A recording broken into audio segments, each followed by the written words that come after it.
guys, Bonzi Chun here with this week's Pokemon trading card game news. And this week we have Sudowoodo from Sun and Moon 1.5, or in the US's case it'd be known as Sun and Moon Guardians Rising. Here's the picture of the card. It's a fighting type with 100 HP, 2 retreat costs, and a weakness to water with a single ability and single attack. We're not going to be talking about the attack as much because it's rock throw for 2 energy and it does 40 damage. You're not going to be using the attack. It's bad. It's bad, guys. It's really bad. But its ability limits your opponent's bench down to 4, and it's a great counter to cards like Skyfield. In the way that you don't have to play your own stadium card, it's a Pokemon, so you can search it out with things like Ultra Brawl, things like Nest Ball from Sun and Moon Base. Unfortunately, you can't search it out with Level Ball because it has just a little too much HP. I'm pretty sure Pokemon did that on purpose, which I really would love those 90 HP. I would have loved this card if it was 90 HP, but fortunately it's 100, so it doesn't get my stamp of love, but I think it's still going to be a very good card. The nice thing about this, it counters cards like Skyfield that you having to play your own stadium.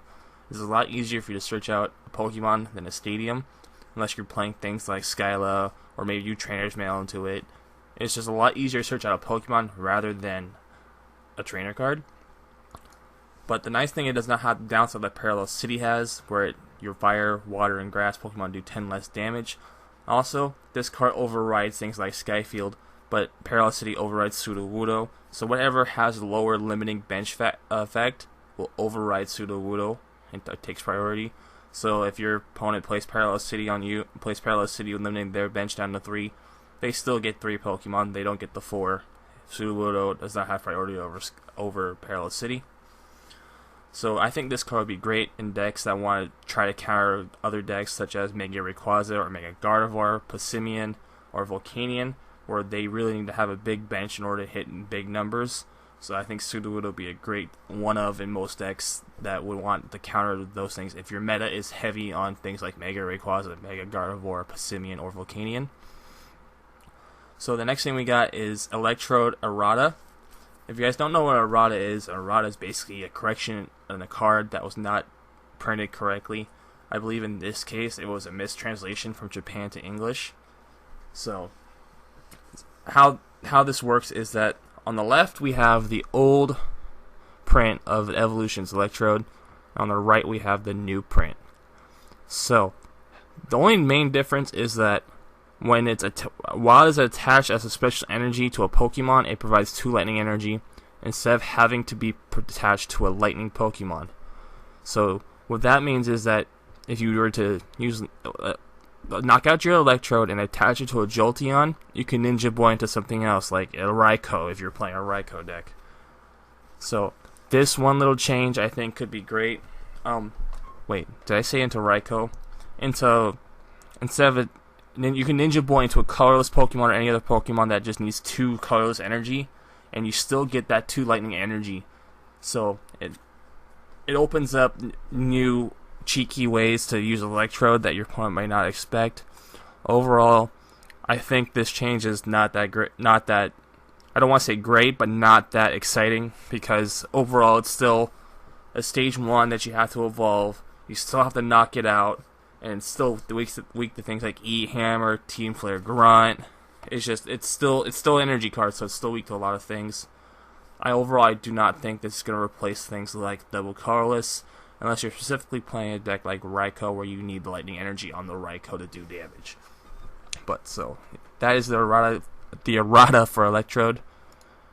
Next thing we have is Pokemon Sun and Moon base set rulings.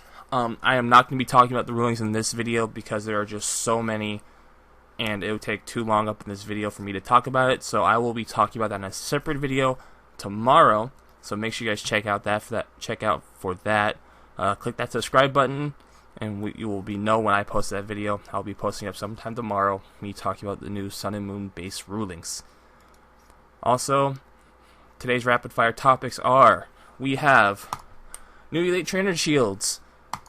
Elite Trainer Shields. They're these little tins that you get that are about the size of a deck box with some sleeves and a couple of packs usually. These things are cool because on the top compartment you have a little dice tray. So maybe if you don't have a deck box, this might be something you want to pick up.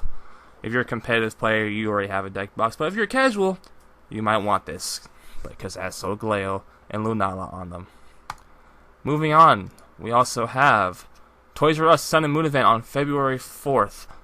So Toys R Us will be handing out this Cosmog promo with a Toys R Us stamp on it, as well as these collector's albums. The collector's albums are really just it's just basically just a book of paper with cutouts for you to put your cards in.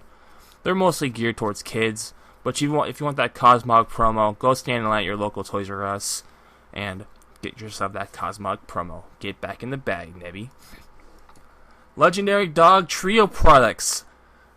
So it is speculated that after the announcement that the distributors will be distributing Legendary Dog Trio products, that this coincides with the Pokemon Go update that everyone's been waiting for Generation 2. It's kind of similar to how they released the Legendary Bird decks a few months back with Moltres, Articuno, and Zapdos with outdated cards. It is speculated they'll have a collection box with packs, pins, some promos. Might be something to look out for if you're a collector. But overall, don't think this can be a good thing. Not necessarily a good thing, but not a bad thing. It's just kind of meh. Also, Sun and Moon Crystal Guardians Rising was announced. I don't know why I keep wanting to say Crystal, but no, Sun and Moon Guardians Rising the name was announced. There's no official set list or anything yet. There's really no information other than the name, Guardians Rising. But there was a Sun and Moon 1.5 from Japan, English translations. I will have a video up later this week of me talking about the new cards that we got in that set. Some of them I already talked about. Toxic Packs was one of those from last week, so we will be talking about the new cards that were announced in Guardians Rising sometime within the next couple of days. Tune in, click that subscribe button. Alright guys, that's Bonzi channel with Nerd Pack with your weekly Pokemon trading card game news. Please don't forget to subscribe, like, comment, share, and I'll catch you guys next week.